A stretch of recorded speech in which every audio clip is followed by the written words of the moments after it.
Hello, everyone, and welcome to another episode of Always Open. I am your host, Barbara Dunkelman, and on today's episode is the most special guest, in my opinion, that we've ever had on the show. The one and only Trevor Collins. Yay! There's no third person to help clap. I'm a little nervous, if I'm honest. I know this is you and me, and this is a comfort zone, but this is the second time you've had a one-on-one? A one-on-one, yeah. The first time was with Aaron Zek, who plays Blake Belladonna on Ruby. Mm-hmm. So my girlfriend. Right. And now it's my boyfriend. Right. And I've come to accept my second place nature in this trifecta of relationships. Not second place. You're tied. At the very least. Listen, I could put on a couple of cat ears and we could figure this thing out. All right, well, let's keep our kinks in between us. Oh, fair enough. Role playing. Excellent, we will. But yeah. Always closed, they say, here on the... Never closed, always open. That's actually what we debated on calling the post show when we did it back in the day. Never closed. Ooh. But we just call it still open. It's just as clever. Yeah, after hours. Yeah. But we haven't had you on the show since the first iteration of Always Open, where you've been on, I think it was 2 or 3 times, but it was with other guests. Yeah. And now you're here with just me. Just you. Yeah. I've been on one of each of your sets. And so I really like this. I feel like we need to cop a couple of these vibes for our house. You could. Oh, we could. I thought you were going to say for like one of your productions. I don't know why. Immediately I went to work instead of our personal She goes, you could. Also, you're moving out now. Although I'm taking this. Yeah. I don't know. I feel like we go for this kind of vibe in our house already. Yeah. Kind of like a bit of a mix between, not industrial, but like the brick kind of look. It's like lofty, modern with that brick look. Plants. Yeah. We used to have only fake plants, but now Trevor has a little green thumb. Oh, yes. Taking care of what we call the gentlemen. We call them the gentlemen because we have the guys, which are stuffed animals that we've accumulated from our various histories. So they all have their own personalities and their own endearment to us, and we personify them in a very healthy way, I'd say. If you're an adult in an adult relationship and don't share stuffed animals with each other, what are you doing? Right. Come on now. And if you're not making them dance to sultry songs and Barry White and Pony, did do that. We should have brought Teddy. Yeah, I have a Teddy that we got from England because I'm a huge Mr. Bean fan. It's Mr. Bean's Teddy. It's Mr. Bean's Teddy, and we got one of them in Greenwich when we went there together. Yes. And so that was kind of like not only a little souvenir. There you go. I don't speak French, but I hope I do someday. But souvenir, and so we could have, as you say, le memory from that trip. Sorry. I love you. You're such a good audience. You put up with me. No, Trevor always says that I put up with him, but I think he puts up with me. We're both huge goofballs.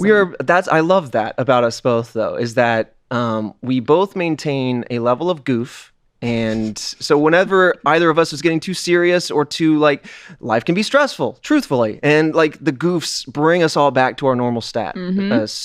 Status. Yeah. Yeah. And I appreciate that about you. Yeah. You're always like, I'm just too goofy. And I'm like, no, I love that. I'm goofing around. I indulge in the goof with you, and I love that we can do that. But yeah, I'm a little plant daddy now. Mm-hmm. And as you know, we have a snake plant, which is notoriously hard to kill. They're going to say hard to keep. And I was like, I thought they were really resilient. They're very resilient, yeah.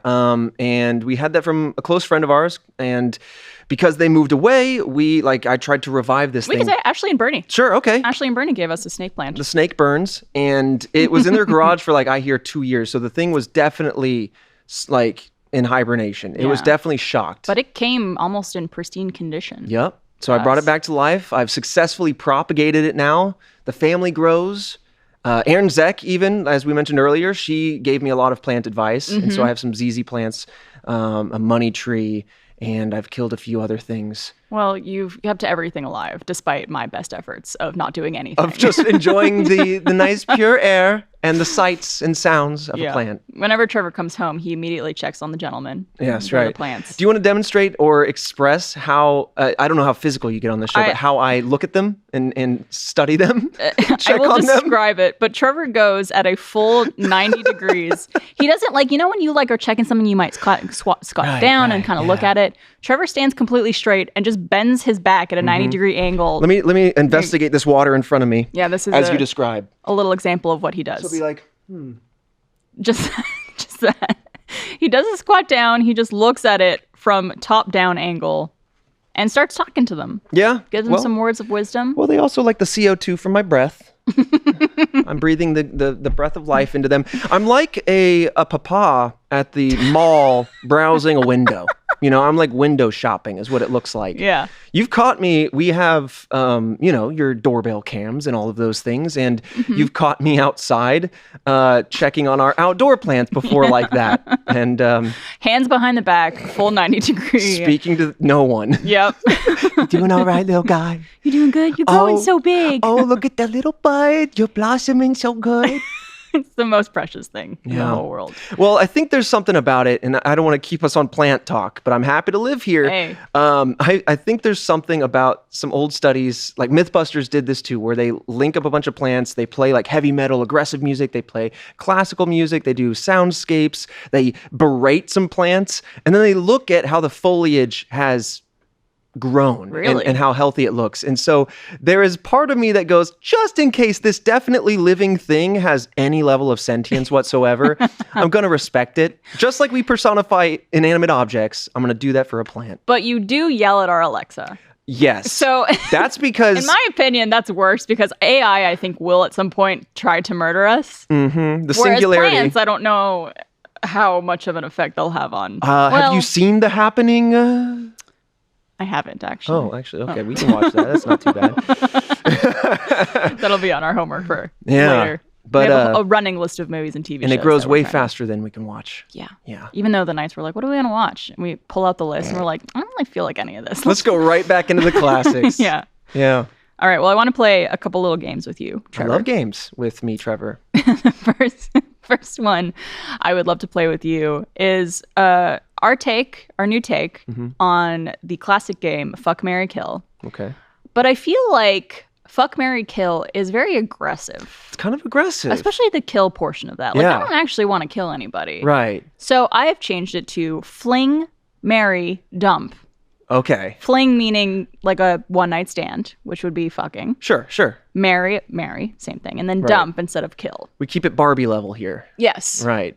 I thought you were going to say like maim instead of, Ooh, that's a good one. Just you just want to fuck them up a little bit. Just injure just a little bit so they remember, but not something like that will last. But okay, so fling, marry, dump. Yeah. Okay. First one, Harry Styles. Okay.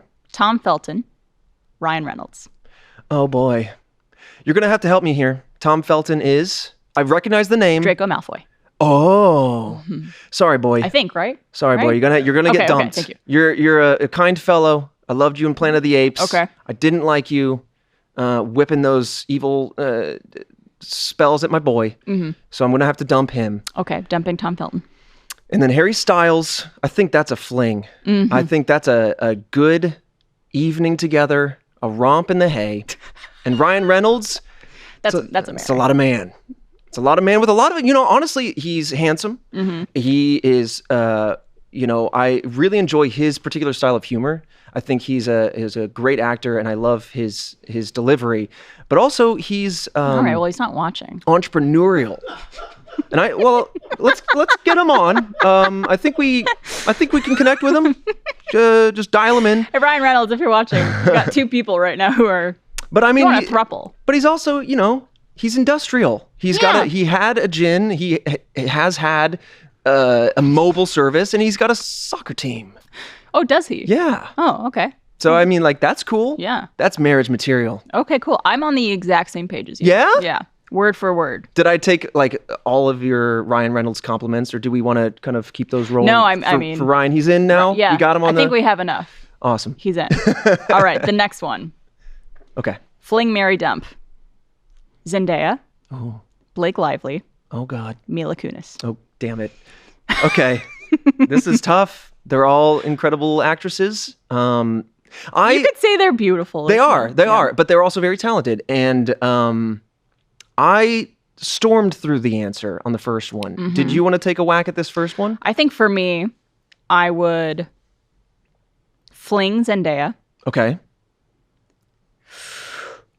Dump Mila Kunis. Oh my. And marry Blake Lively. Okay. So again, I'm in that Ryan Reynolds era. Yeah. And you're straddling some like micro generations here of like Nice. actresses. And I know Zendaya is like the new hotness. Yeah. And maybe controversial. Might have to it's tough. You're making me split hairs here. I might have to dump Zendaya. Okay. And go with just swap the answers. Mary Blake Lively, fling Mila Kunis. Yeah. Yeah. I get that. Mila Kunis is quite... I'm going to shake it all up. I'm going to marry Mila Kunis. Yeah. And fling Blake Lively. Because of there will be an innate jealousy for the Ryan Reynolds situation. And I kind of can't live with that long term, but I could put up with it for an evening. Okay. Fair enough. I don't know. So this next one, specifically, these actresses in their Friends era. Okay. Jennifer Aniston. Yes. Courtney Cox. Oh my. Lisa Kudrow. Okay. Do you want to go together with me on this? Yes. Do you want to say... Fling. Dump first? First. Fling? Okay, dump first. Okay, dump first. My goodness. Okay, dump first. 3, 2, 1. Lisa Kudrow. Okay, I'm very sorry.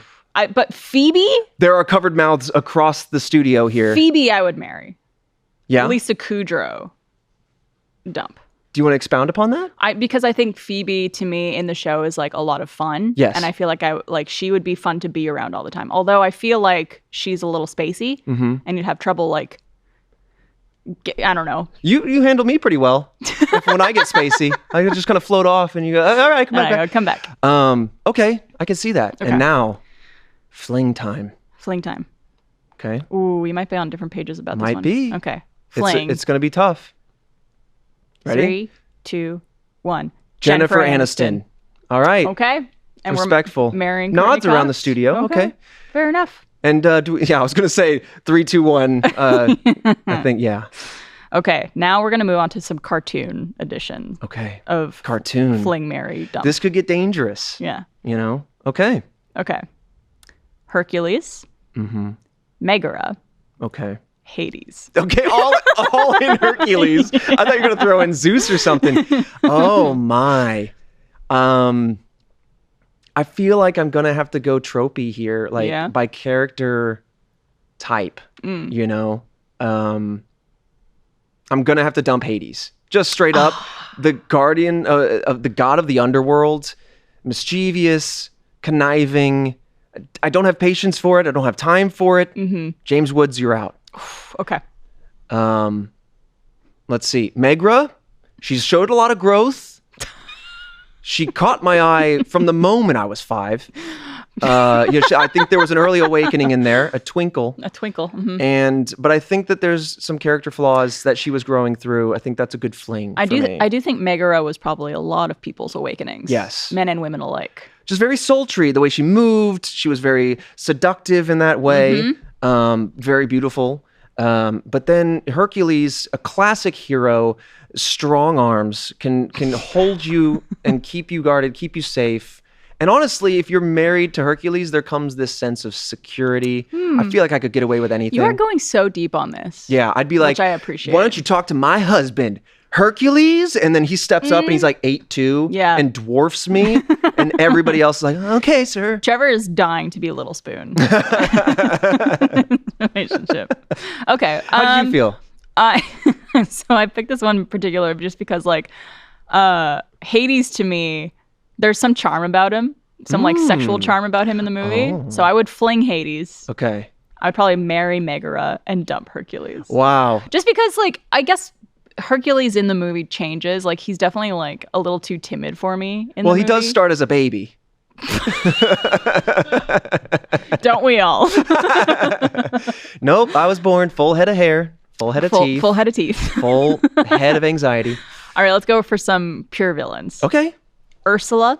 Oh. Maleficent. The Wicked Witch. I know Wicked Witch is technically not cartoon, but... Right. Okay, I want to hear your thoughts first. I mean, dump Ursula. Yeah. I'm sorry, but she's just too evil. Yeah. Oh gosh, fling Wicked Witch. Okay, I gotta be honest with you. I was tempted. I don't think her brittle bones could handle. I think there's something about her posture that tells me that, you know, Maybe I don't dabble with a witch who's going to poison just anything willy-nilly. The Wicked Witch? Yeah.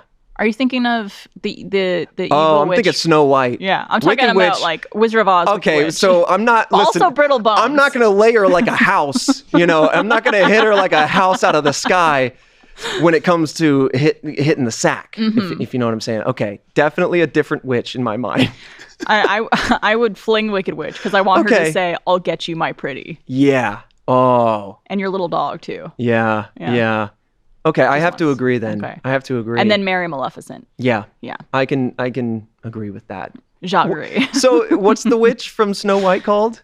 I think it's just the evil witch, right? I think. We're activating the chair. Evil Queen. Evil Queen. Thank you, Christian. Yeah. So what's interesting is I got, as a kid, I was so very confused between Maleficent and the evil witch from Snow White. For some reason, I thought they were like the same entity because the headpiece a little bit, obviously, if you hold them up side to side, they're totally different. Yeah. But for some reason, I had that whole thing conflated. And that was the first time I really started to think, are these all in the same universe? I still think they are, but for different reasons. All the Disney princesses. Maybe a fan theory. Yeah. There's a lot of fan theories about Disney. Yeah. That I would love to get into at some other point because I love Disney. All right, this one is going to be a good one because recently, everyone knows that I'm a huge Simpsons fan, but you've recently started watching it with me, and we're on like season 8 at this point. Yeah. So we've blasted through. So Trevor is now a Simpsons expert. Well, a Simpsons aware person. Yeah, I'm Simpsons aware. So for this one, Marge Simpson. Okay. Ned Flanders. Oh my.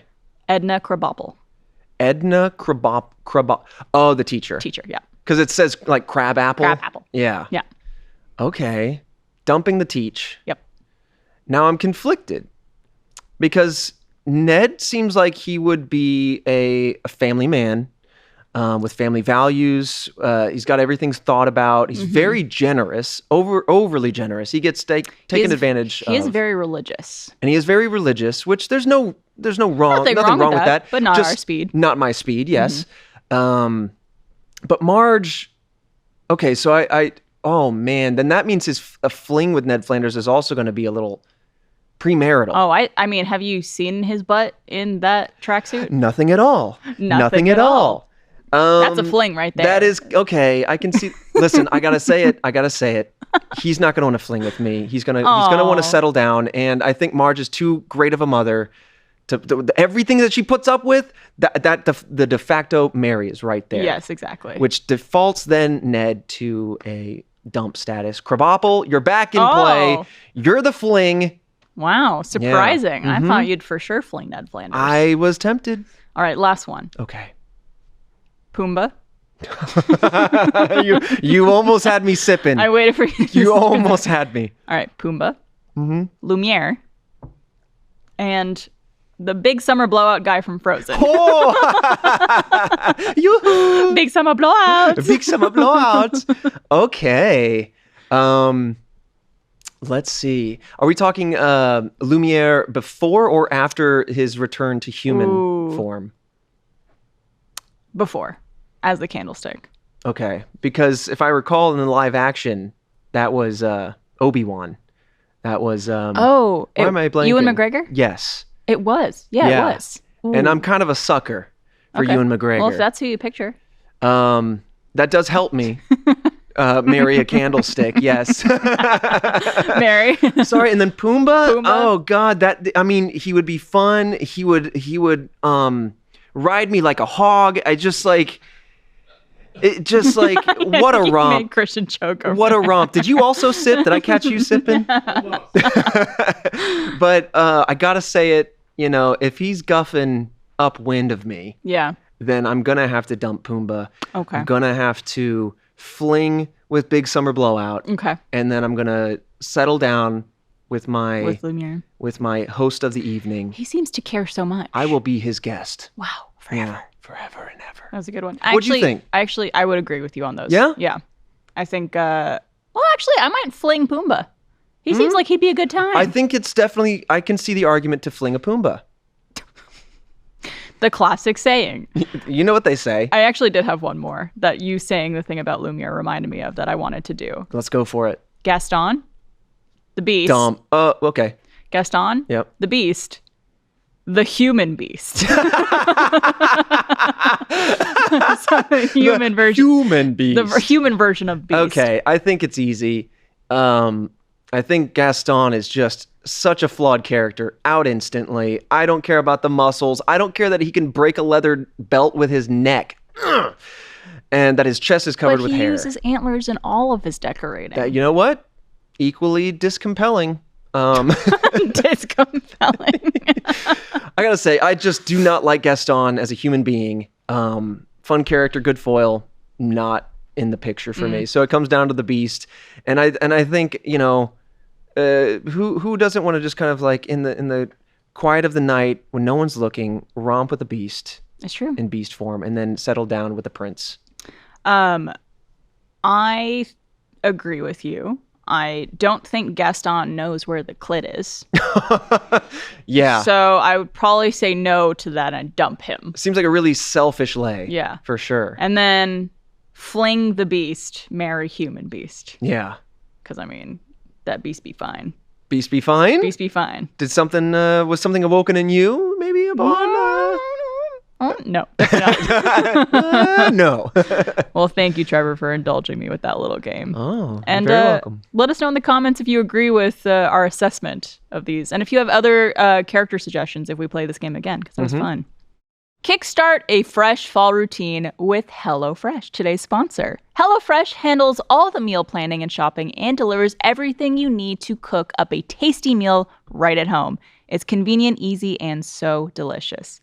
When it comes to options, honestly, more is more. That's why HelloFresh's menu includes 40 recipes and over 100 add-on items to choose from every single week. They even have quick and easy recipes and 15-minute meals, so you could get a tasty dinner on the table in less time than it takes to get takeout or delivery. And they have more than just dinners. You could also stock your fridge with easy breakfasts, quick lunches, and fresh snacks as well.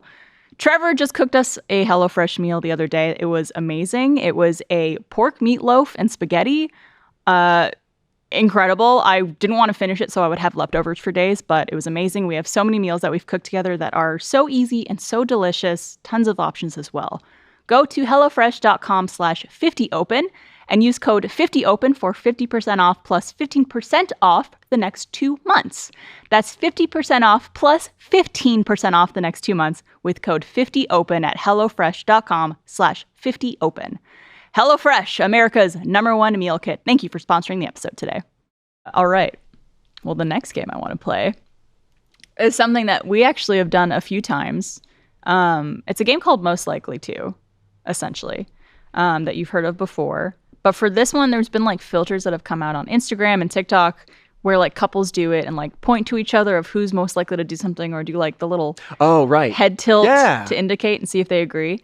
Since this is also an audio podcast, we can't just point. Yes. So I figured we'll point and then say who we chose. Okay. For this one. Perfect. Yeah. All right. Who is most likely to wash the dishes? Oh, we have to snap decision? Yeah. I would say you. Yeah. Trevor. But we're very balanced in our chordom. Like we definitely help each other. Yeah. When we're like, oh, I know that you've done the dishes like 3 times now. Don't worry about it. Let me put them away. Let me do it. You'll load them, I'll unload them, or vice versa. Yeah. So yeah, it's probably both, but I think like you're a little better of keeping up with the chores than I am. Okay. If they need to be done. Who is most likely to prepare for a party? That would be you, Probably I me. think. Yeah. I think that comes with the way I grew up and like always wanting to make sure everyone has exactly what they need if they're over at my place and like always have food and drinks and have everything clean. I just like, I can't have people over if the house is a mess. Well, you're also a giver. You're a planner. And so when people come over, you want to be the hostess. You want to like make sure that everything is sorted, that people can come in and just focus on having a good time. You're a giver. You're a planner. You're a... I don't know. Oh man, that song is so on the tip of my tongue though. What is that? I'm a joker. I'm a smoker. I'm a midnight toker. Yeah. But I took it as going out to a party. where I kind of like, I have to like mentally prepare where I'm like, okay, it's going to be a shift of social fabric. And, immediately have to turn on. Yeah, a little bit of that. Yeah. Because I'm my default state is a little bit more introverted, so I can push through that. But it's also like I'll mentally prepare like, what am I going to wear? That's in the closet. That's clean. Okay, sure. That's my plan. I love the way when you think your eyes always go up and they switch so quickly back and forth. Isn't there like a thing for that where like if you're telling a lie, it's like up into this direction because you're accessing a certain part of your brain? Yeah, and so when you're picturing something, you're both lying and planning a great adventure. But yeah, it's because you're like accessing certain parts of your brain. I don't know, but yeah. I don't know. I mean, I'll throw on a pair of shoes and be like, done. Whereas you'll be like, the brown boots or the black Chelsea boots. And I'll be like, Trevor always helps me pick out my shoes whenever we're going out. Yeah. I'll put one on one foot, one on the other. And it's tough because I'm like, both are great. You could roll the dice, honestly. Well, I usually try to pick out good options for you as well. Who is most likely to drive on a long trip? Trevor. I would say, yeah. I do like a good drive. Like we both take turns driving most of the time. Like if we're going to a friend's house or we're going out, we usually alternate who's driving. But I think, the longer trips, it always seems to be you. And I don't know if that's because like your car's maybe a little bit more comfortable because it's a little more roomy than my car is. Yeah, it probably. A small old SUV. Yeah. I felt bad because a few months ago, we actually took a trip out to Corpus Christi where Michael and Lindsay were hosting a few of us. And we were on the beach throwing a football around. And I threw a football to Trevor and he, I guess, like caught it wrong. I caught it wrong. And it jammed his finger and it's been broken ever since. And he's had to have a little cast on his finger the whole time. A little splint. But you had driven to that trip. So you had to drive home with that as well. It's like a new version of fancy where it's not pinkies out. It's your pinkies and your ring finger out. Because it was my left ring finger. And you like to keep saying, you broke my finger. Well, I mean, and I say, no, it's just a freak accident. I stepped forward and I caught it low and I caught it weird rather than stepping into the pass and catching it like a normal person. It was just a freak thing. And it was also a thick, heavy rubber football. And it was wet. It was slippery, it was sandy. It was built for the beach, but it was also very heavy. Like it was a brick. If someone else had thrown the ball to you and that happened, would you have blamed them for I would have gone hard at them. I would have, probably done some sort of class action lawsuit. Yeah. No, of course not. No, I don't want to guilt anybody. It's these things happen. It's not your style. Yeah. Who is most likely to cook? Ooh. That's like... I want to gesture to you because more recently you have definitely taken up a lot of interesting recipes and I think maybe years ago, you were more uncomfortable in the kitchen and like you just didn't know recipes or know like what to do, and you've definitely come out of your comfort zone with that one. You know what made me a little bit more comfortable with it? What's that? Surprisingly enough, Trucked Up. Really? Being on Trucked Up, it was like a week straight of just cooking and following recipes and learning how to do different things and different techniques for different types of food. Yeah. And it just made me like want to try cooking more. That's a good point. Ironically. I mean, there was no failing. I mean, you could definitely fail, but no matter what. We definitely failed. Yeah. Oh God. Look at my Panda Express dish, for the love of God. But I mean, yeah, like no matter what happens in these 30 minutes, you have to have something. Mm-hmm. And so you can't shy away from it, which I think making recipes and cooking in the kitchen can absolutely be so daunting that you just don't even try. Yeah. And, various sponsors have come through with meal preps to kind of get us into the kitchen and try things. I really enjoy cooking with you because then it becomes like a kind of, we're both learning a recipe, but we're also kind of bonding at the same time. Getting to spend time together. Yeah. Do you like the hot stuff? Do you like cooking on the stove or do you like doing the prep where you're chopping vegetables and washing things? I feel like I often default to doing the vegetables and the prep and stuff like that. And you usually default to doing like the meat. Or like the pasta or like whatever the hot part of it is. Mm-hmm. And I don't know why that is. I don't know. I think I've got more comfort with meat in general because I've been... because I cook with it a lot. Oh, did you an entendre or something? But I think it's just because, ever since college, I've been like cooking steaks or burgers or whatever. And so it's a very straightforward thing that took... I definitely messed it up enough that I figured out what I was doing wrong. And so I kind of just gravitated to that. But it's a good mix, good balance between the two of us. I absolutely, having to do all that by yourself is just so annoying. Yeah. So I like that we both enjoy somewhat doing that together. Yeah. Who is most likely to take out the trash? Trevor. Ooh, this is the most systematic thing that we have. This is probably one of the most consistent, like for other chores, like we said, like the dishes or like washing the towels and stuff. It's like whoever thinks about it just does it. Right. But for the trash, it is very much, I close up the bags and take them out of the trash and put them by the door. And you, or that part's kind of flexible, but yeah. Beside the point. You always take out the trash. I'll take and it take out. out the bins. Yes. And then I put the trash bag back in the trash can in the house. Yeah. And that's you do everything outside and touching the trash, and I do everything inside with the bags. There's something, it's also, just as an aside, it's one of those chores that we all have to do, but like, and I'm sure your listeners, your openers at home, all... Our openers, that's good. That's actually really good. They like, there are various chores that we make into mountains out of molehills that for some reason... to me, replacing the bag in the bin, because we have like an automatic one, you have that like complex lid and there's like a plastic rim that has to go around. And it's like, for some reason, it's just so hyper tedious for my brain. It takes 15 seconds to do. If that. But my brain goes, I don't want to do it. I'm like Paul Rudd in Hot American Summer, where he's like, just writhing around on the floor. And he's like, he like picks things up with a huff and puts it. Yeah, honestly, the worst part about putting the trash bag back in the can for me is when you take the bag and you have to go whoosh, whoosh, whoosh, to like open it up. I hate that part. That's the worst. Yeah. I try to get air in it, and then I hold the lid or hold the opening and then push against it so it like unfolds the rest. I don't know. Or we'll do a few more of these. Okay. Who is most likely to plan a trip? Ooh, that's also been very mutual. Okay. I think I have an answer. Me, yeah. You. I think we usually plan it together, but I'll usually be the one who like maybe books the stuff, just like because I'm used to looking for flights and hotels just from conventions and other places I would travel to. You also have more status because of conventions, you travel more.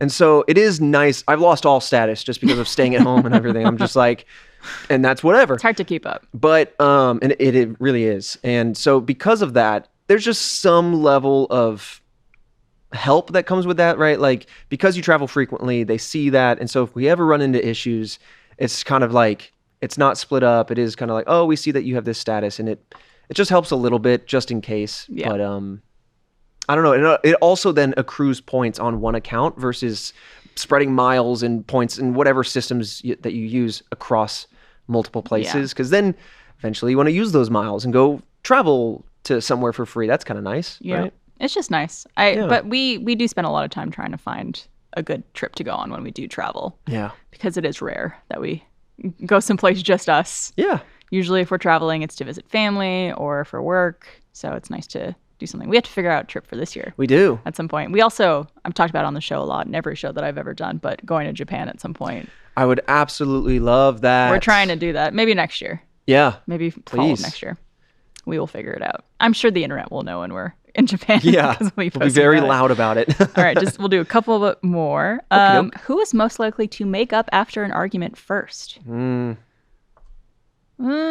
think it's very split. I think we're very mature when it comes to that. Yeah, I would say you, though. I think not that, well, I guess it depends on the nature of the argument, right? Who got upset about it. Yeah, sure. Because I think something that I love about you and our relationship is we don't hold things in when there's something wrong. And so we'll immediately talk about it.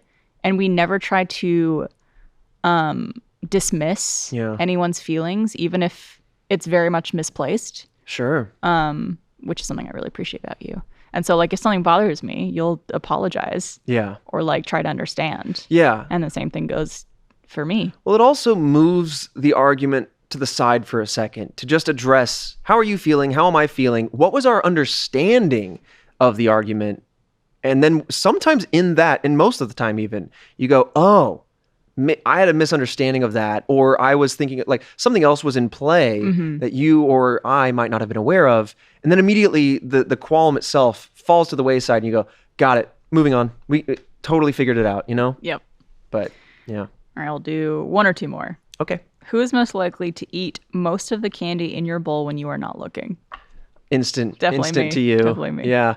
I don't know what it is, man, but like I've kind of fallen off nibbling on candy. Yeah, well, I feel like our snacks are usually like bowls of cereal, or like sometimes we'll do like popcorn. Yeah. But we don't have a lot of sweets in the house usually. Yeah. Unless we treat ourselves to a Pop-Tart every once in a while. Absolutely. Or a stuffed with carbs. fudgicle.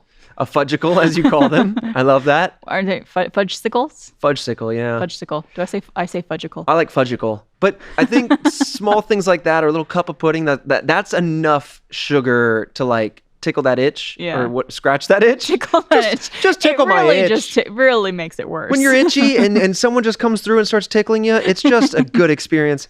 But I don't know. We also some things are just so sweet. Yeah. We do something too that I always enjoy called girlfriend tax or boyfriend tax. Yeah. So if like I'm getting, let's say a bowl of popcorn or something like that, I'll always add just a little bit more for boyfriend tax. Right. So when I come back to the couch, there's extra in my bowl for Trevor. Well, I go, that looks a little good. I might want to take a nibble, but I don't want to hit your reserves, because you got a proportionate portion. Yeah. Right. Which is why you got to add the boyfriend tax. Exactly. Or the girlfriend tax in my case when you do it. All right. The last one. Who is most likely to have their phone run out of battery during the day? That would be absolutely you. Me. Yeah. And it has happened multiple times. Yeah. I think you work more on your phone. I maintain some old man, early cell phone world habits of, like, I didn't text until after T9. And just for, again, the openers at home, they're a little younger. The T9 was when you had 1 through 9, and then the 0 and the star and pound. You'd have to just... letters on each number. Yeah, you just have to tap multiple times until you got the right letter and then move on. Oh my God, I don't know. I just didn't have the patience to sit there and type one sentence an hour. That's how like the really short form texting I think happened. Yeah, when like BRB texting. And stuff, or like THX, instead of thanks. Oh yeah. Just short formed everything to make it easier because you had to take so long to type something on your T9 keyboard. Yeah. I mean, don't get me wrong. I'm a sucker for just doom scrolling and dopamine hits and I'll be on my phone a while. But I also, and I know we were both doing this more recently, which is like trying to back away from it, trying to be more present and like doing other things. But with that comes less battery usage. Yeah, I need to definitely cut my phone use. I mean, even right now, it's not too bad. I'm at 94% right now. Well, that's very good. That's also because I charged it during my meeting at noon today. It's 3 p.m. and I'm at 83%. See, that's like I was at, before I charged it, I was at 66%. And that was from waking up at 8 until 12. But let me dive into it. Conspiracy, right? Well, proven. You've got an older phone. And is this planned obsolescence? You want to hold my hand? Is this planned obsolescence? Is your battery being drained just by its existence as an older phone? And they say, we need this Dunkelman character on our new stuff. She's eating away at that battery. Yeah, it could be that. But I also think that there's just a bit of an addiction going on that we've talked about. But I think a lot of our generation and just people these days are on their phone a lot. And I don't think that's anything new, but it is something that I would like to work on. I mean, so I don't drain my phone battery by 4 p.m. For sure. I mean, we even, we also don't make it easy for ourselves. We have like one of those really long charging cables plugged in at all times that goes to the couch, like it goes up behind the couch and through the cushion. So there's always a cable in play. So you're like, it feels infinite. But I mean, we even watched Blackberry last night. And, great movie. Great movie about literally the rise and fall of Blackberry. And even the folks in there at the peak of Blackberry are kind of like glued to their phones. And it's kind of the early immersion of like the addiction that is instant connection with one another. Mobile devices, yeah. Interesting. All right, well, thank you for playing that with me. Thank you for letting me in on this game. Feel free to take those questions and play them with your significant other, partner, friends, whatever you'd like to do, and maybe more to come. So for the next topic I'd love to discuss with you, part of having you on the show, obviously, you're my boyfriend, love of my life, soulmate. Talk about how much I value our relationship and like how I think it's just such a strong and healthy relationship and has been since the very beginning. And there's a lot of people... We're a little biased. maybe a little lie. I agree. But obviously, this show we talk about relationships a lot, and we try to give our best advice, depending on the circumstance. And so, something that I would love to discuss with you are maybe what our 3 tips are for any relationships out there, whether it's new relationships, people in existing long-term relationships, people looking for love, whatever it is, just to talk about like our experiences and what's worked well for us in developing our bond. It's interesting because I think, there's no right or wrong way to go about it, but just for everybody at home in various different dispositions, different ages, looking for different things, it's important to kind of know who you are and who you're looking for. And that comes by dating people and making mistakes and feeling out things. But honestly, and I think this very healthy relationship that we have, one thing stood out so much to me. And like, I'd say the number one rule for a relationship is communication. No matter what you're feeling, no matter how the other person is feeling. We need a button on the show for the communication. Because it's brought up every single time. It's so how important. It is. Yes. And over communication even, to a degree. And to get more specific on that, because it's so, yeah, I get it. Communication, you're probably letting it wash over you for the umpteenth time. What I'm saying is, and this took me a lot of time to really get comfortable with, is there are a lot of little things in the back of your mind that you harbor, and it builds animosity even if you don't feel it. Mm-hmm. Your partner did something that rubbed you the wrong way. Said something in a way that made it seem that they were mad at you. And I'm sure you do the same, but you need to get, like, there's a discomfort with wanting to say that. Because, well, what if that makes them upset? What if that like riles things up? And honestly, it's the absence of talking that will cause those fears. So just pushing through that discomfort to say, hey, just the way you said that, like, made me feel a little type of way. I know you probably didn't mean that, or at least laying them up to let them explain themselves. Yeah. They can go, oh my gosh, I had no idea. Let me explain. And I think that if you are in a relationship where if you want to have that type of communication but are too afraid to, in fear of any sort of like reaction or, upsetting your partner or making them lash out at you, then that is not a healthy situation to be in. Right. You should feel the permission to be open and honest with your partner, even if it's something that may upset them.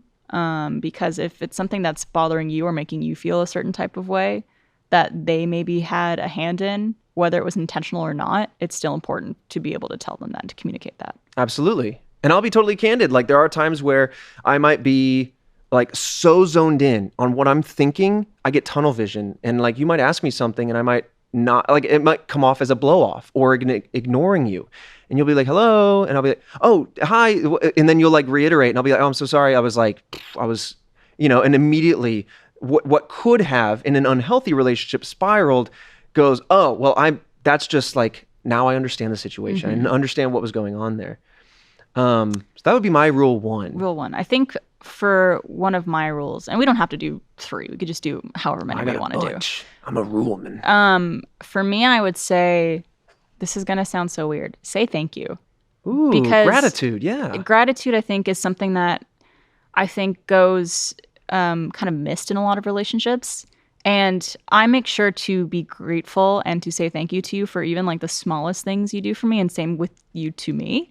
So it's like, oh, you went upstairs to get something I forgot, or you are getting a snack and get me some extra girlfriend tax. And it's like, I always say thank you because it's something that you are doing for me, whether it's small or big or anything like that. It's still something that you're putting the effort in to make me happy. And I think a lot of people take each other for granted, especially in a long-term relationship. And it's easy to kind of forget to do that over time. Yeah. It's kind of like the counter end of that is, when you're alone, like whenever you go off to a convention, this is me, just a couch potato, surfing the channels. I'm like, do I want to get up and get that water? Nah. But like, you help fill in my lazy gaps, right? And they're like micro lazies. Like, my water's across the room. I don't want to go get it. And you're like, well, I'm getting up anyway. Grabbed it. And so it's showing the appreciation to let you know, like, you like allowed me to have a moment of like a micro moment of relaxation. And so like, it's that micro give and take that can then scale up to bigger gestures, whether it be surprises or shows of affection in that way. Or even just like things that don't necessarily even need thank you for. Like if you do the dishes, it's like, yes, of course, we're both supposed to be doing that because it's our household and we both take care of our household. But like if you do the dishes, like I'll say thank you. And or if like I wash the sheets, you'll say thank you. And it's like, it's always showing appreciation for every little thing constantly. And it's just part of having a positive mindset, which is so difficult anymore and so important to actively practice. And let me also say, we live in a thankless world. That doesn't mean that it's an evil world. It just means that we all go about our lives doing jobs, doing tasks, doing things that kind of go overlooked. Is that why you started the task force? And it is why we called it the task force. Red Web. Shout out to Red Web podcast. Thank you. A mystery podcast. If you like true crime and mysteries and cryptids and aliens and all that. But yeah, I mean, like, just anybody, like, I mean, just take it straight up about jobs. Like, everyone's doing a job. Everyone's just trying to get through life. And sometimes we have rough days, but like, even on good days, it's kind of thankless. And so it is nice to, like, if nothing else, you have each other. Like, the world can be chaotic and noisy and negative and positive, but like, at the end of the day, the two of you have to have each other because that's the team that you have left if everything went away. And so appreciation is good to have. Well, thank you. Yeah. Well, you're welcome. No, I'm very grateful for those shows of affection and those shows of appreciation because it's very easy to slip into habits of like, yeah, it's nothing. But like, I want to be more available to a thanking or to giving gratitude. Like that's such an important thing to practice because I know a lot of people. I used to be very bad at taking that sort of thing. Like, yeah, there's nothing. Let's move on. I don't shine the light on me. But I don't know. It's not putting weight on that person's opinion. Then if someone says thank you or compliments you in a certain way. And you're like, oh, no, like, nah. And it's like, well, this is what I think of you. Do you not, like, value my opinion? Yeah. Then? Like, or, like, appreciate what I'm trying to say? A good friend of ours actually taught me that. Yeah? It was Troy Baker. Yeah. He's so thoughtful. Taking compliments and from people that you respect, you should, just say thank you. Right. That's it. He's, I love the philosophical angle he brings to a lot of conversation. I love how cerebral it can get. And it always just refreshes and broadens my horizon on whatever the thing, whether it be relationship, friends, work, whatever. Every time Trevor and I hang out with Troy, it's always like a little therapy session for us. Yeah. Or we just get real deep into something. Yeah, we come out better for it, I think, every time. I'd like to think so. Let me think. I'm trying to find the right words for this one. But there is actually, let me maybe just think about it for a second. Think about it, yeah. Yeah. It's hard to put into words some of them, but I think a very simple tip that I would also give, and this is such a cliche to say, but don't go to bed angry. Oh my God. Like going to bed and ending the day with any unresolved issues or discussions or anything that you have on your mind that you haven't voiced a concern for or talked through, I think is such an unhealthy way to go about things because then you don't resolve it and then you're asleep and then it might ruin your sleep and then you'll wake up in a bad mood and then it's like, do you just brush it off in the morning or do you start your day with that discussion? Oh my gosh. Baggage, yeah. Yeah, and I don't think you and I have ever gone to bed upset at each other. We have a little ritual. Have you talked about it? Do you want to talk about it? We could. We have we'll just call it good morning kiss and good night kiss. Yes. Every single day. The first thing we do when we wake up is a kiss good morning and the last thing we do before we fall asleep is a kiss goodnight. Again, very cliche, but sure. But it's a moment to check in with each other, see how we're doing, but also wish well upon each other, to fully allow a let go of the world and be present. Yeah. I think that is a big part. It's not really a rule, I would say, but I think being present is another. I mean, it's a good tip if you want to. Yeah. I think it's because intimacy, I think also for a lot of people, dwindles over time. Not necessarily in a way that negatively impacts your relationship, but I think even kissing each other and being intimate with each other, even in that way, not necessarily like having sex all the time, but like just, touching on each other, kissing each other, showing appreciation for each other that way is such an important form of intimacy for a long-term relationship. Yep. And that's something I really value. Goes right back into not taking things for granted. And I think, again, I'm still trying to find the words for it, but I think another rule I would have, and this is coming from years of dating and learning what I need in a partner, learning what I can offer another partner and like finding what complements one another. I think And also talking to friends who are either still dating in their young or early adult life. I want to say young adult, but we're in our 30s. But dating We in are your young 30s, adults still, yeah. I would say. But dating, no matter when it is like never tuck things away to the point where, like, if you find that there is a disconnect with somebody, if you find that there is something that you might not be able to get over, and it doesn't even have to be egregious. It's just something that, like, I guess we don't work in this way. We're not compatible in this way. But over here, I like this part. Sometimes that takes the form of, oh, we have amazing sex, but I don't really like her attitude towards, I don't know, politics or my friends. or, you know, and I'm just, again, making up a scenario. But I think it is, and this kind of goes back to the communication part, is like, it's being open and honest with yourself about what you need in a partner, what will help support you, but also what you have to give. And because a lot of people will fall into a scenario where it's just easier to maintain momentum. It's easier to stay on board the train you're on and to not ruffle feathers, but you got to also really keep it into perspective. And even here in our early 30s, I think, you know, we've got at least, knock on wood, in a healthy world, on average, like 40 some odd years, not even halfway through. 40 billion, Trevor. 40 billion years. And so you got to think, like, will that element grow? Is it something you can overcome yourself? That's something for you to think about as an individual. But, like, if there is a disconnect, you have to be honest with if that will grow to the point where you now are 10 years on and you have this strain that neither of you deserves, but you never were willing to come forward and say, like, here's a challenge I can't get past, or I don't know if we're fully right for each other. Right. If you know what I'm saying. It's nuanced and it's hard to speak with generics because it's all about people in their specific scenario. But I think, and I hope, somebody at home maybe can kind of connect with what I'm saying. I think so. I think there's always people who definitely find something they need. The small pain of breaking up is sometimes the best move for all parties. It's temporary. It's temporary. It will heal. It will be in the past at some point, and it is fair and best for both parties, right? It might suck in that moment, and it might suck for a while. Sure. But eventually you'll be past it and happier for it. Yeah. We've talked about that before on the show a lot. But yeah. My last tip, I think, would be, again, so cliche, compromise. Whereas, for example, I'll give a scenario. Let's say you and I are going out to a party, house party, and we talk about, like, you're in the mood for it. I'm vibing up.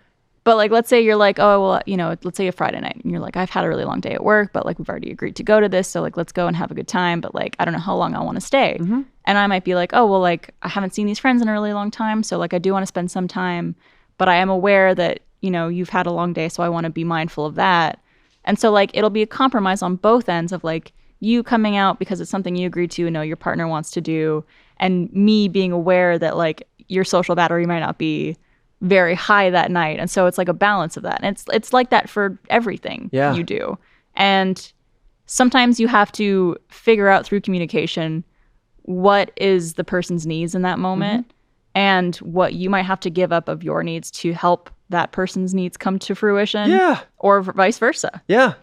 You know what's funny is with that specific scenario, and we've both been on either side of that. Yeah. But what I've found, and this is why it's so important to push through small discomfort. Obviously, if there's big discomfort, that's your challenge to figure out. But to push through those discomfort moments for each other, because I've learned now that sometimes it's like, it's a daunting task for me, again, a little more introverted. So when you get into the moment, you're like, okay, no, I'm here now. I'm at the level, I'm cruising, and we both want to hang for a very long time. But if I had let my past self rule, I might not have ever allowed myself into this moment. Right. And so that's why, you just kind of push each other a little bit. You push each other. Encourage. You kind of find that averaging between the two dispositions, but then you kind of keep checking up with each other. But also, if in that scenario you were like, I just don't think I could go out tonight. Like, I really don't want to be around people. I'm not in a great mood. It's like, okay, cool. And then that scenario might be like, well,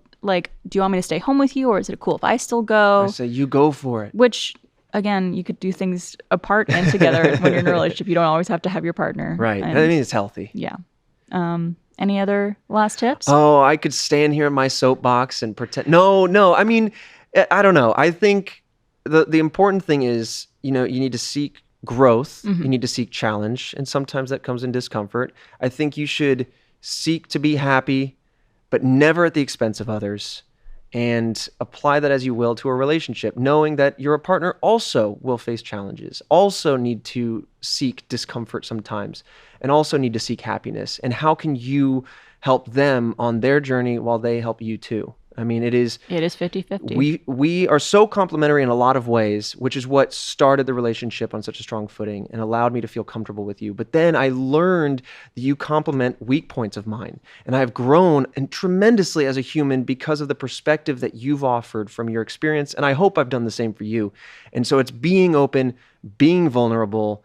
And sometimes it hurts and sometimes it's incredible. And so, if you stayed in a little cage behind the barrier, you maybe multiple layers of if you stay Bubble Boy, Jake Gyllenhaal, you might be okay, or you might not live a fulfilled life. And so I think that applies to everything, but certainly relationships. Well, you set the bar very high. So sorry to everyone watching. He's trying to climb up to your bar, babies. He's mine. Back off. All right. But yeah, that's it for our show today. I know we didn't get to any user questions today, but if you still have them for the show, we would love to hear from you.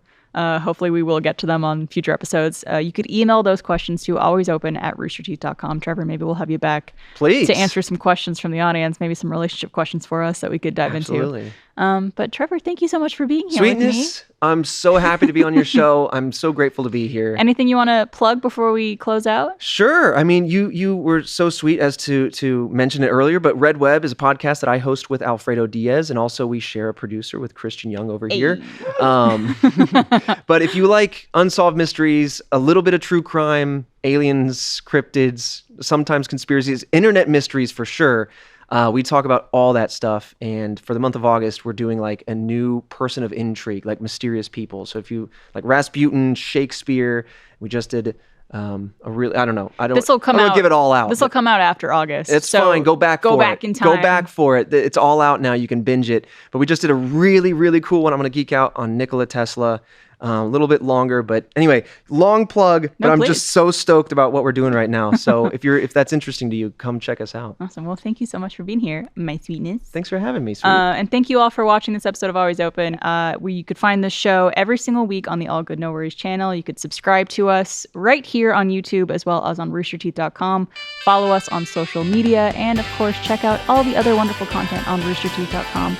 And become a first member to help support this show and every other piece of content and everything we're doing here at Rooster Teeth. Thank you guys so much, and we'll see you next week.